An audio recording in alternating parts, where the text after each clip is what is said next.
ಕಾರಣಾಂತರಗಳಿಂದ 2018ರಲ್ಲಿ ಆಂಜನಾದ್ರಿ ಬೆಟ್ಟವನ್ನು ತಮ್ಮ ತೆಕ್ಕೆಗೆ ತೆಗೆದುಕೊಂಡಂತಹ ಸರ್ಕಾರ ಅಲ್ಲಿರುವಂಥ ವಿದ್ಯಾದಾಸ್ ಬಾಬಾ ಅರ್ಚಕರನ್ನು ಬೆಟ್ಟದಿಂದ ಕೆಳಗಿಳಿಸಿತ್ತು. ಅದರ ವಿರುದ್ಧವಾಗಿ ಕೋರ್ಟ್ನಲ್ಲಿ ದಾವು ಹಿಡಿದಂತಹ ಅರ್ಚಕರು ತಮ್ಮ ಪರವಾಗಿ ಆರ್ಡರನ್ನು ತೆಗೆದುಕೊಂಡು ಬಂದು ಮತ್ತೆ ಆಂಜನಾದ್ರಿ ಬೆಟ್ಟದಲ್ಲಿ ಠಿಕಾಣೆ ಹೂಡಿ ಪೂಜೆ ಪುನಸ್ಕಾರಗಳನ್ನು ಹಳೆಯ ಸಂಪ್ರದಾಯ ಮುಂದುವರಿಸ್ತಾ ಬರುವ ಹಣದಿಂದ ಭಕ್ತಾದಿಗಳಿಗೆ ಪ್ರಸಾದ ವ್ಯವಸ್ಥೆಯನ್ನು ಹಾಗೂ ಅಂಜನಾದ್ರಿ ಬೆಟ್ಟದ ಪರಿಕ್ರಮ ಕಾರ್ಯವನ್ನು ಪವಿತ್ರ ಕಾರ್ಯವನ್ನು ಪ್ರಾರಂಭಿಸಿದ ಮೇಲೆ ಅಲ್ಲಿರುವಂಥ ಸರ್ಕಾರ ಧಾರ್ಮಿಕ ದತ್ತ ಇಲಾಖೆಯ ಆಡಳಿತಾಧಿಕಾರಿಗಳಿಗೆ ಇದು ತುಂಬಲಾರ್ದ ಏನು ಕಷ್ಟ ಉಂಟು ಮಾಡ್ತು ಅಂತಲೇ ಹೇಳ್ಬೋದು. ಯಾಕಂದರೆ ಅವರಿಗೆ ಇದೆಲ್ಲ ಸಹಿಸಲಿಕ್ಕಾಗಲ್ಲ. ಆಂಜನಾದ್ರಿ ಬೆಟ್ಟದಲ್ಲಿ ಶ್ರೀ ವಿದ್ಯಾದಾಸ್ ಬಾಬಾರವರು ಬೆಳವಣಿಗೆಯನ್ನು ಹೊಂದುತ್ತಿರುವುದು ಅವರಿಗೆ ಸಹಿಸಲಾಗಲಿಲ್ಲ. ಅಲ್ಲಿಂದ ಅವರಿಗೆ ದೊಡ್ಡ ಮಟ್ಟದ ಕಿರುಕುಳವನ್ನು ಸ್ಟಾರ್ಟ್ ಮಾಡಿದರು. ಆದರೂ ಕೂಡ ವಿದ್ಯಾದಾಸ್ ಬಾಬಾರವರು ಇದ್ಯಾವನ್ನು ಕೇರ್ ಮಾಡದೆ ಕೇವಲ ಆರ್ತಿ ತಟ್ಟೆಯಿಂದ ಬರುವ ಹಣದಿಂದಲೇ ಅನ್ನ ಸಂತರ್ಪಣೆ ಬೆಟ್ಟ ಪರಿಕ್ರಮ ಕಾರ್ಯದಂತಹ ಪವಿತ್ರ ಧಾರ್ಮಿಕ ಕಾರ್ಯಗಳನ್ನು ಪ್ರಾರಂಭಿಸಿದ್ರು ಅಂತಲೇ ಹೇಳ್ಬೋದು.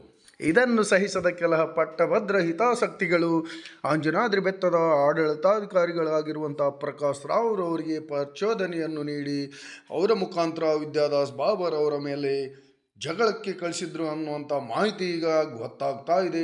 ನಿಮ್ಗೆ ಯಾರು ಪ್ರಸಾದ ಮಾಡಲಿಕ್ಕೆ ಹೇಳಿದ್ದು, ಯಾರ ಅನುಮತಿಯನ್ನು ತೆಗೆದುಕೊಂಡಿದ್ದೀರಿ, ನಿಮ್ಮ ಜೊತೆ ಯಾರನ್ನ ಇಟ್ಕೊಂಡಿದ್ದೀರಿ, ನೀವು ಯಾರ ಅನುಮತಿ ತೊಗೊಂಡಿದ್ದೀರಿ, ಯಾರ ಜೊತೆ ಪರ್ಮಿಷನ್ ತಗೊಂಡು ನೀವು ಪರಿಕ್ರಮ ಕಾರ್ಯಗಳನ್ನು ನಡೆಸ್ತಾ ಇದ್ದೀರಿ ಅನ್ನುವಂಥ ಹಲವಾರು ರೀತಿಯಿಂದ ವಾಚ್ಯ ಶಬ್ದಗಳಿಂದ ಅರ್ಚಕರಿಗೆ ಹಾಗೂ ಅವರ ಅನುಯಾಯಿಗಳಿಗೆ ಬಳಸಿದ್ದಾರೆ ಅಂತಲೇ ಗೊತ್ತಾಗ್ತದೆ. ಈ ಮೂಲಕವಾಗಿ ಅವರ ಮೇಲೆ ಮತ್ತೆ ರೀತಿಯಿಂದ ಕಿರುಕುಳವನ್ನು ಕೊಡಲಿಕ್ಕೆ ಬಂದಿದ್ದಾರೆ, ಅವ್ರ ಮೇಲೆ ದೌರ್ಜನ್ಯ ಮಾಡಲಿಕ್ಕೆ ಬಂದಿದ್ದಾರೆ, ತಮ್ಮ ಅಧಿಕಾರದ ದುರ್ಬಳಕೆಯನ್ನು ಮಾಡಲಿಕ್ಕೆ ಬಂದಿದ್ದಾರೆ ಅಂತ ಕೇಳಿಬರ್ತಾ ಇದೆ. ಇಲ್ಲಿರುವ ಸಾರ್ವಜನಿಕರಿಂದ ಭಕ್ತಾದಿಗಳಿಂದ ಇದು ತುಂಬ ಆಕ್ರೋಶಕ್ಕೆ ಗುರಿಯಾಗಿರುವಂತಹ ಒಂದು ನಡೆ ಆಗಿದೆ. ನಿನ್ನೆ ನಡೆದ ಬೆಟ್ಟ ಪ್ರದಕ್ಷಿಣೆ ಕಾರ್ಯಕ್ರಮದಲ್ಲೂ ಕೂಡ ಈ ಒಂದು ನಡೆಯ ವಿರುದ್ಧ ತುಂಬ ದೊಡ್ಡ ಮಟ್ಟದ ಆಕ್ರೋಶ ಹೊರಬಂದಿದ್ದು ಮುಂದೆ ಸರ್ಕಾರಕ್ಕೆ ಅಲ್ಲಿರುವಂಥ ಆಡಳಿತಾಧಿಕಾರಿಗಳಿಗೆ ದೊಡ್ಡ ಮಟ್ಟದ ಪ್ರತಿಭಟನೆ ಅಂತೂ ಬಂದೇ ಬರುತ್ತೆ ಅನ್ನೋಂಥ ಮಾತಿದೆ. ಮುಂದೇನು ನಡೆದಿದೆ ಅಂತ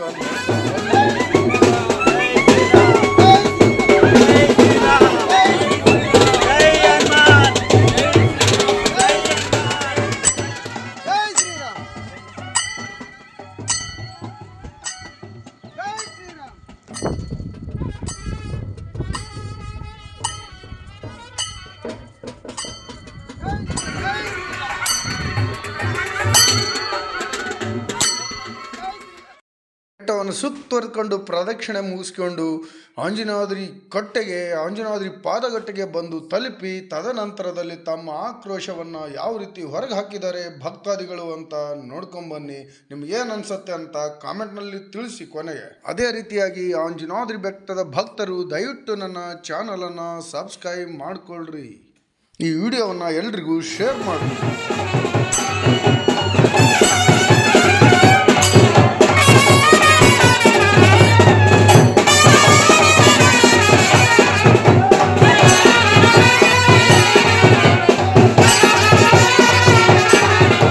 ಇವತ್ತು ಆಂಜನೇಯನ ಇಷ್ಟು ಅಭಿವೃದ್ಧಿ ಮಾಡಿ ಇವತ್ತೆಲ್ಲ ಇಡೀ ಪ್ರಪಂಚಕ್ಕೆ ಇವತ್ತು ಆಂಜನೇಯ ಇದಾನ ಅಂತ ತೋರಿಸಿಕೊಟ್ಟ ನಂತರ ಇವತ್ತು ಮಜುರಾ ಇಲಾಖೆಯವರು ಬಂದು ಇಲ್ಲಿ ದಬ್ಬಾಳಿಕೆ ಮಾಡ್ತಾ ಇದಾರೆ.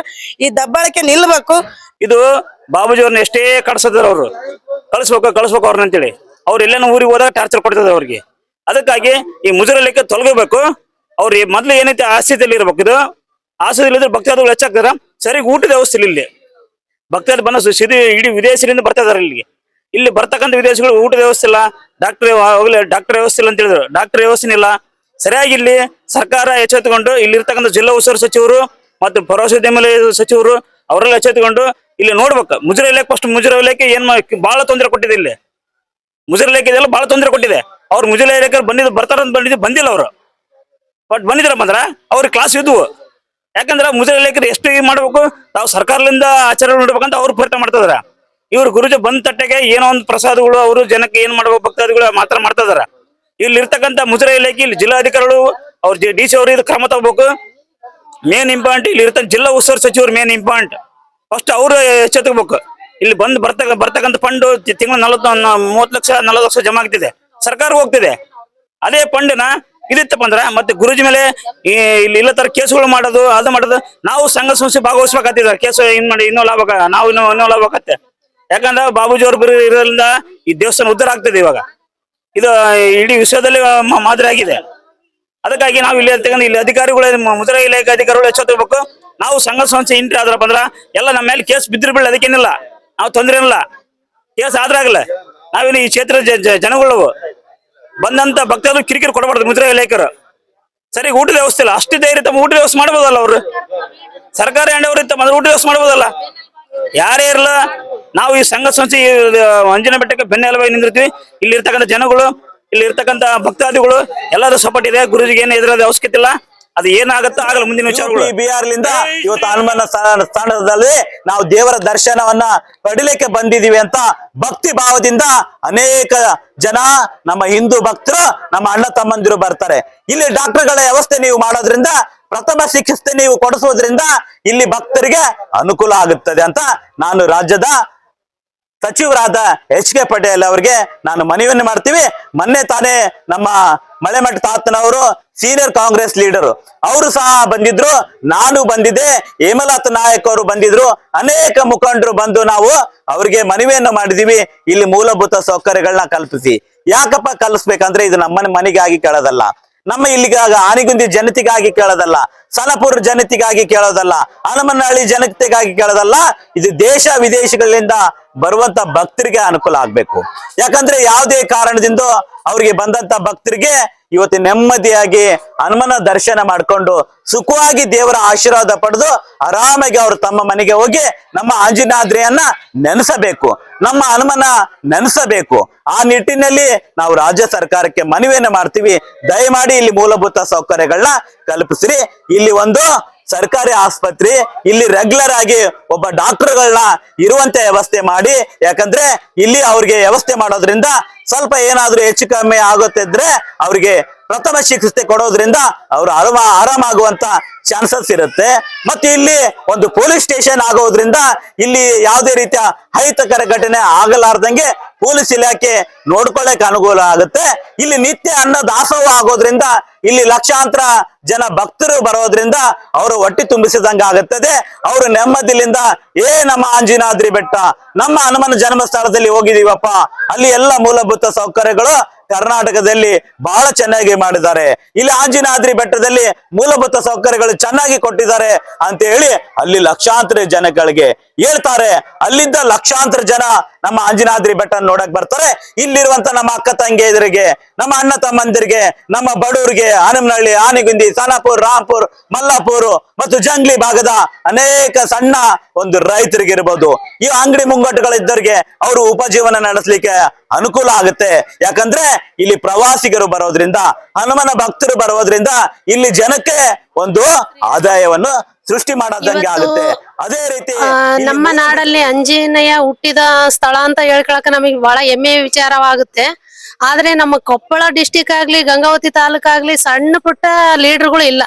ಅಷ್ಟು ಲೀಡರ್ಗಳು ಸೇರಿದ್ರೆ ಇವತ್ತು ಗುರೂಜಿ ಅವತ್ತಿನಿಂದ ಇವತ್ತಿನವರೆಗೂ ಇಷ್ಟೊಂದು ಧಾರ್ಮಿಕ ಕಥೆಯಿಂದ ಆಗ್ಲಿ, ಒಂದು ಇಲ್ಲಿ ಅಳಿವು ಉಳಿವುಗಳಾಗಿರ್ಲಿ, ಇಲ್ಲಿ ಒಂದು ಯಾವ್ದಾದ್ರ ವ್ಯವಸ್ಥೆ ಆಗಿರ್ಲಿ, ಇಷ್ಟು ಅಚ್ಚುಕಟ್ಟಾಗಿ ಅವ್ರು ಮಾಡಿರ್ತಕ್ಕಂತ ವ್ಯವಸ್ಥೆಗೆ ಇವತ್ತು ಗೌರ್ಮೆಂಟ್ ಇಷ್ಟೊಂದು ಅವ್ರಿಗೆ ಅಡ್ಡಿ ಆತಂಕಗಳು ಮಾಡಾಕತ್ತಲ್ಲ.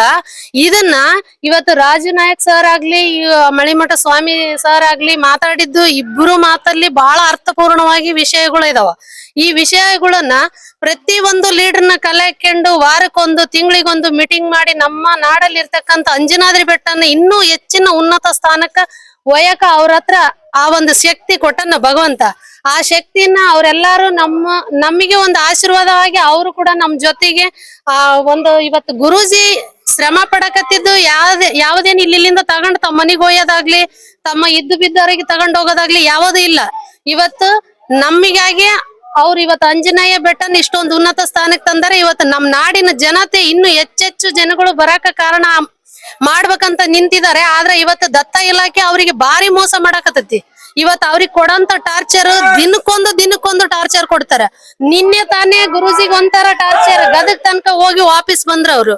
ಮೊನ್ನೆ ದಿನ ಆದ್ರೆ ಧಾರವಾಡಕ್ಕೆ ಹೋಗಿದ್ರೆ ಅವ್ರು ಒಳ್ಳೆ ಬರೋದ್ರಾಗ ಮತ್ತೊಂದು ಟಾರ್ಚರ್.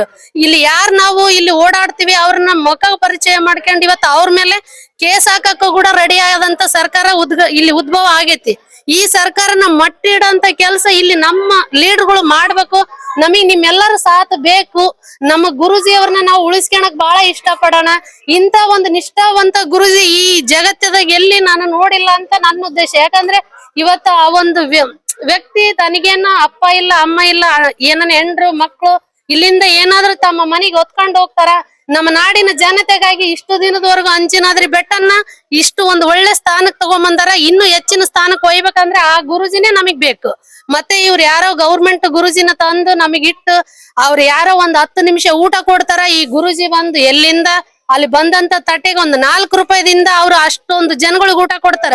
ಅಲ್ಲಿ ಮೇಲೆ ಊಟಕ್ಕೆ ಬಂದಂತ ಭಕ್ತಾದಿಗಳು ಪ್ರಸಾದ ಆಯ್ತಾ ಅಮ್ಮ ಪ್ರಸಾದ ಆಯ್ತಾ ಅಂತ ಗುರುಜಿ ರೂಮಿಗೆ ಬಂದ್ ಕೇಳಿದಾಗ ನಮಗ್ ಜೀವ ಚೂರ್ ಅನ್ನತ್ತ.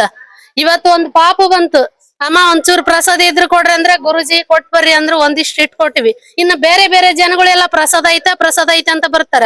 ಆದ್ರೆ ನಾನು ನಮ್ಮ ಗಂಗಾವತಿ ತಾಲೂಕಿನಲ್ಲಿ ಇರ್ತಕ್ಕಂತ ಲೀಡರ್ಗಳಿಗೆ ನಾನು ಒಂದು ಮನವಿ ಮಾಡ್ಕೊಳ್ಳೋದು ಏನಂದ್ರೆ, ಎಲ್ಲಾ ಸರ್ಕಾರಗಳು ಬಂದು ಮನವಿ ಕೊಟ್ಟು ಹೋದಂಗೆ ಮಾತ್ ಕೊಟ್ಟು ಹೋದಂಗೆ ಆಗದ್ ಬೇಡ. ನಮಗ್ ಇಲ್ಲಿ ಬರಂತ ಭಕ್ತಾದಿಗಳಿಗೆ ಒಳ್ಳೆ ಊಟ ನೀರು ಡಾಕ್ಟರ್ ವ್ಯವಸ್ಥೆ ನೀವೆಲ್ಲ ಮಾತಾಡಿದ ಮಾತಿನಲ್ಲಿ ಅರ್ಥ ಐತಿ.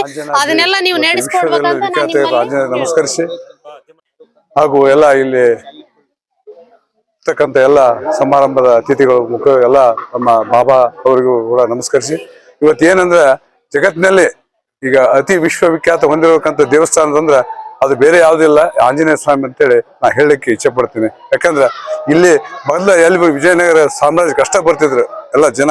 ಇವತ್ತು ವಿಜಯನಗರ ಸಾಮ್ರಾಜ್ಯ ಜೊತೆಗೆ ಇವತ್ತು ನಮ್ಮ ಆಂಜನಾದ್ರಿ ಇವ್ರಿಗೆ ಕೂಡ ಇಡೀ ಜಗತ್ತಿನ ಜನ ಬರ್ತಾ ಇದ್ದಾರೆ. ಇವತ್ತು ಅಂದ್ರೆ ಜನರಿಗೆ ಶಾಂತಿ ಎಲ್ಲೈತಪ್ಪ ಅಂತಂದ್ರ ಈ ಒಂದು ದೇವರಲ್ಲಿ ಹೋದಾಗ ಶಾಂತಿ ಸಿಗ್ತೈತಿ. ಆ ಶಾಂತಿ ನೆಲೆ ಅಂದ್ರೆ ಯಾವ್ದಂದ್ರೆ ಜಗತ್ತಿನಲ್ಲಿ ಇವತ್ತು ಆಂಜನೇಯ ಬೆಟ್ಟ ಇದು ನಮ್ಮ ಆಂಜನೇಯಪ್ಪನ ಇವತ್ತು ಶಾಂತಿಯ ಒಂದು ಸಂಕೇತ. ಯಾಕಂದ್ರೆ ಯಾರಿಗೆ ಶಾಂತಿ ಇಲ್ಲ ಅಂದ್ರೆ ಅಲ್ಲಿ ಏನಾಗುತ್ತಂದ್ರೆ ಎಲ್ಲ ರಾಕ್ಷಸ ಅವತಾರ ಚಾಲು ಆಗ್ತದೆ. ಆ ರಾಕ್ಷಸ ಅವತಾರವಾಗಿ ಇವತ್ತು ದೇವತಾ ಸ್ವರೂಪವಾಗಿ ಇವತ್ತು ಈ ಜಗತ್ತಿಗೆ ಇವತ್ತು ಸ್ವರೂಪವಾಗಿ ಬಂದಿದೆ. ಈ ಒಂದು ಕಾರ್ಯಕ್ರಮ ಏಳಿಗಾಗಿ ಇವತ್ತೇನು ಇಷ್ಟು ಜನ ಕಲ್ತು ಇವರೆಲ್ಲ ಒಂದೊಂದು ಕಾರ್ಯಕ್ರಮ ಮಾಡಿ ಇಲ್ಲಿ ಬರ್ತಕ್ಕಂಥ ಜನರಿಗೆ ಒಳ್ಳೇದಾಗಲಿ ಅಂತೇಳಿ ಏನ್ ಮಾಡಿರ್ತಕ್ಕಲ್ಲ ಅವರೆಲ್ಲರ ಪ್ರಪ್ರಥಮವಾಗಿ ನಾನು ಧನ್ಯವಾದ ತಿಳಿಸ್ತೇನೆ.